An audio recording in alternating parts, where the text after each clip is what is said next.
Hello, I'm David Skvor, artist and author of the book The Trinity of Art. In today's episode, I'm going to be revising what we looked at in episode 2 about my theory on line, shape and colour. Now, today I'll be presenting later on a new theory that has been a discovery to me, and I hope I can share it with you, and that'll wear well with you for the future episodes. So don't be naughty and skip the episodes so that you get to the best bits, because one thing leads on to another. Okay, if we revise what I was talking about in my theory of line, shape and colour, the Trinity of Art, behind me is a painting of a headland in northern New South Wales called Cabarita Point. I was sitting there one night on holidays, and I'll just get my initial drawings, and as I was saying to you, a creation or a work of art is conceived in the blinking of an eye, when you take that photograph in your mind's eye.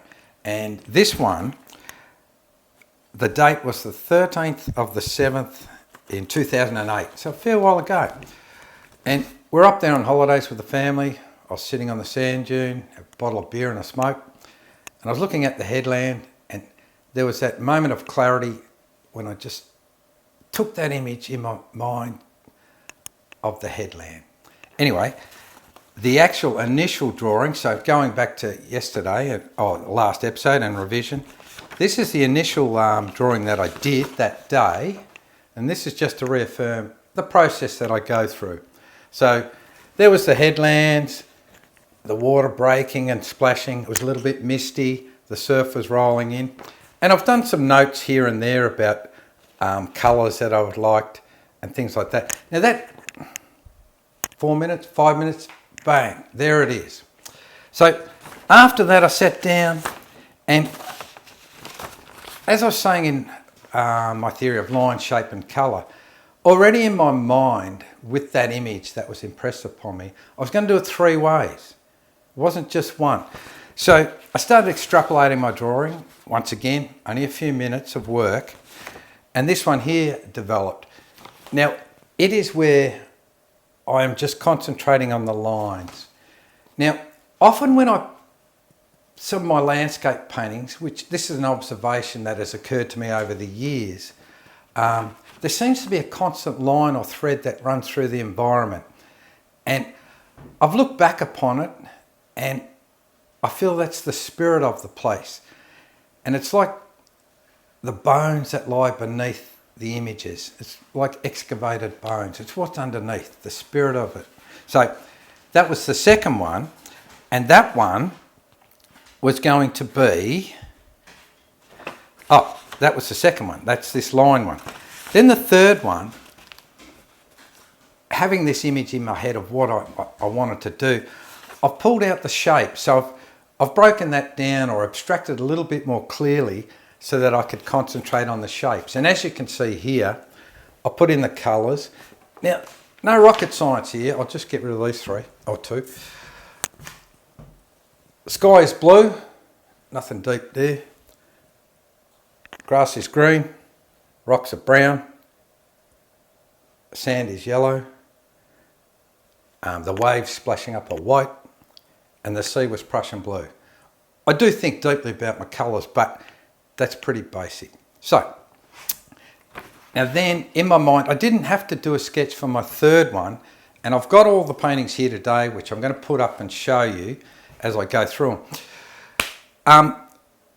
The third one was another technique I've developed or employed over the years, and it's what we call, someone once said, you use broad gestural strokes. And it's a little bit frantic. It's probably what we often think of the mad artist in his studio, just going crazy, you know, flailing and thrashing against the canvas. But I assure you, there's nothing random or no happy accidents there. Okay, point that is very important to me is, and I've written it in the book, I can see millimetres from miles. Now, what that is it could be a gift, more likely a burden, and it explains probably the striving I do to get perfection in my art. Now, that'll be explained in the theory I'm going to present a little bit later or introduce to you. So, with this, what I'm basically saying is, if I see something wrong in a painting, I can't rest. It has to be corrected. One is composition. The composition must be perfect and balanced. In a line, I can accept no deviation. And that might explain why it's better in most circumstances for me, when I do a line, try and maintain the exact thickness. I've experimented with lines at times and varied them, but then the lines start to speak for themselves. It's not like it's coming from within me, so I bypass that. The other thing, with that broad gestural work, not a hair can be out of place. I'll get back to that when I pop it up there. And the other one about shapes, so line, shape, colour. The broad gestural one I'll be dealing with the colour aspect of that. But when I use shapes, the shapes have to be perfect. They have to speak to the volume of what they are. There can be no deviation or obtuseness in their filling of that space. That one even did my head in. So anyway, okay, let's have a look at this guy. Now, obviously, like, as I said, there's no great hidden meaning. It is what it is. It's the headland, northern New South Wales, on looking across the ocean to the place. So my line here, I've used Prussian blue, and then it morphs into the sand. So I suppose you'd call that abstraction, where, for me, abstraction is not, it's not what you leave behind, it's what you take out. Okay, yeah, we're left with something, but the process is paring back, removing, to get back to the essence of the matter or the subject of what's there. And that's something that I just do. And I suppose that might relate to getting back to the spirit of the place, or, you know, that line that runs through. So as you'll see, the sand comes along here, and then it blends into the brown. Now, obviously these shapes are the waves crashing against the rocks. Now then the cliff face goes up, and this green line here denotes the grass of the headland. Now, the sky is blue, but I've made this top line blue. That's abstraction for you. I've taken, this white space should be blue, but it's not. How do I get sky in there? I put it there. Why these things happen, I don't know, and then it's like the painting guides me. So this is where that went. Now, I'm going to pop this down, so it's going to be a bit clumsy here. I've got stuff everywhere, so I'll work this one out somehow. So down she goes. So that's carburetor point number 1. Carburetor point number 2. Okay, so in this one, going back to shape, already in my mind I knew I was going to use shapes. That's it, that's the whole story.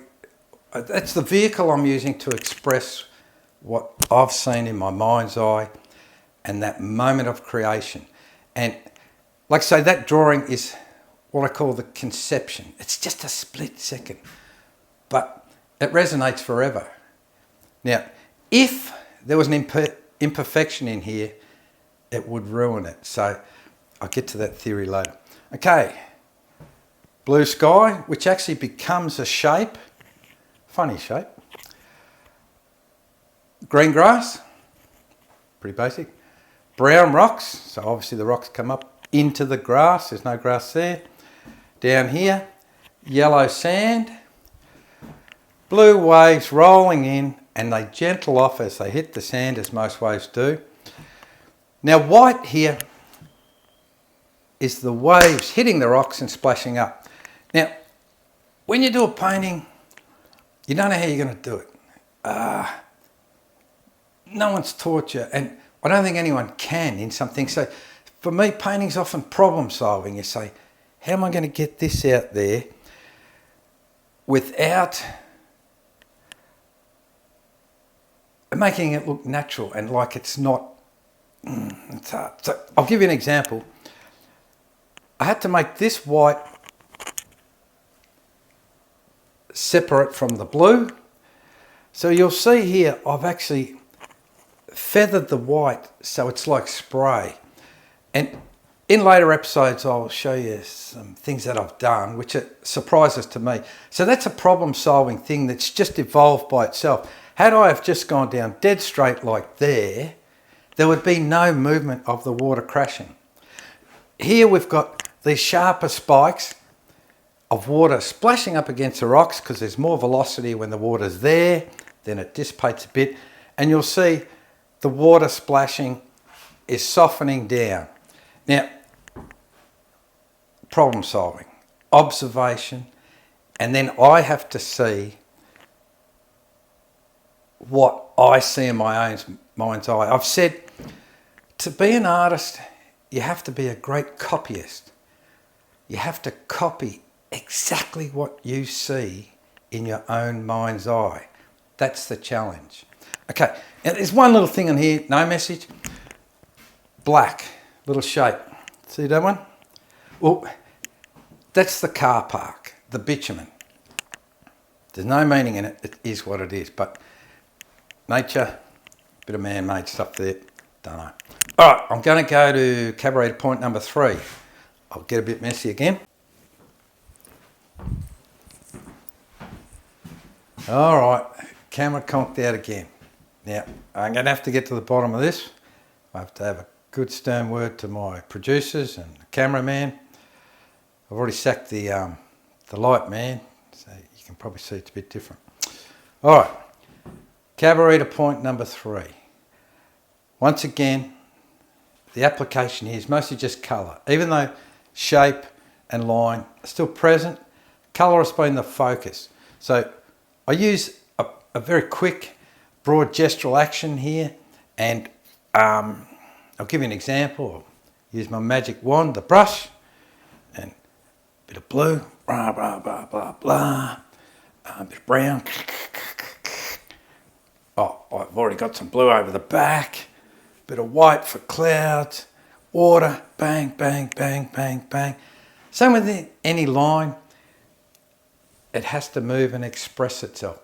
But, as I said, no hair can be out of place. This type of painting, one false move and you're dead. I can't tolerate imperfection, and that goes to my theory, which I'll be presenting soon. So, it's an interesting concept, this, because people look at this and go, that's fantastic. It's because they think it's real. They can process it. Truth of the matter is, this painting took me about 2 hours to do. Bang. And if I wanted to be commercial, I'd just knock these out. But it's then I sort of painting for myself for the purity of it. And I'm the customer, I suppose. So if this was successful and a way to make money, which I've never been any good at, that's all I'd do. And I'd probably do quite well. But for me, art's a journey of exploration and to find purity. So these other paintings could take many, many, many hours. Very controlled, but not so good for selling. Anyway, I'll go to my theory now, the big theory. And here it is. You can't trick the eye. The eye is a ruler. It's a compass. It's a French curve. It's a micrometer and a set of scales to boot. What I mean by that is the eye seeks to find an imperfection. It needs to know the veracity of a painting to determine its authenticity. If it can find an imperfection, it goes, aha, it's not real. So getting back to my initial thoughts, there's a moment of conception and I'm creating. So I'm a creator. So this is a created image, but the eye wants to see if it's real. So if I give it any imperfections, it'll hook onto that and go, it's no good. It's a very, very strange concept. So I'll try and give you an example of that is if when you walk through nature, your eyes never doubt the authenticity of creation itself. Just bling, bling, bling, bling, bling as you go along. You're taking snapshots every microsecond. Your eyes are closing. I mean, even though if your eyesight's had it, it's foggy or misty or the sun's glaring in your eyes, yes, your eye processes that image in front of you and believes it's real. The authenticity of creation itself is never doubted. If you do manage to trick the eye in a creation, the eye becomes bedazzled. It's like a camera that can't focus. Zip, zip, zip, zip, zip. In the end, it has to accept that what is there is real. There's only one exception to this. It's like if you saw a ghost. You'd be alarmed. The mind would be alarmed because it knows it's not real. But more on that later, and there's a whole new episode on this, the other side of this theory. When I get there, you're going to go, aha, I've got him. He's a hypocrite. He contradicts himself. But good try, because where I'm taking you in that episode is not a creation, it's a place. So I'll enjoy meeting you there. So what's next? I'll try and give you an example of what you might consider, might clear this up a little bit. In my studio, I've got a lot of prints of artwork, bowls of fruit, this, that, and the other. And some of them covered in coffee stains, dust, cobwebs. Silverfish have eaten it. But the eye never ever focuses on any of those imperfections. It says that's real. It accepts that it's an image, a print of a bowl of fruit. Authorization, tick. Now, I can prove this theory by an example I give that I've done with my wife many times. We've gone to a show and she said, that's fantastic, look at it. I said, yeah, I'll ruin that painting for you in about less than 5 seconds.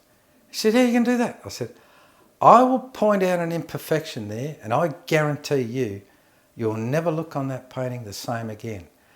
You'll only ever focus on that imperfection. And I go, there it is. And she goes, oh my God, all I can see is that fault. Proves my theory. Another way of looking at it is sometimes we see pictures in books. We go, that's amazing. Maybe it's a Van Gogh, just for example's sake. And then you go to the big gallery, the big white space, and you get there and you squint your eyes and you try and seek and search. And you go, look at that. It's all messy. It's not very good. It's not as good as the picture in the book. Interesting. The mind, the eye, is a ruler. It is a compass. It's a protractor, a micrometer, and a set of scales. It wants to justify. Okay. That pretty well concludes this. I hope I haven't thrown algebra at you, because I can't do algebra. It goes straight over my head. And I'm hoping you can conceptualise what I'm trying to say. Now, please don't be naughty. Don't jump episodes and try and get to the end to the best bits or pick out the best bits, because you've got to follow the bouncing ball. Everything leads on to the next. And so I hope that you'll see me at episode 4. You won't see the cameraman, he's gone. And the lighting guy, he's on thin ice too. All right, see you then.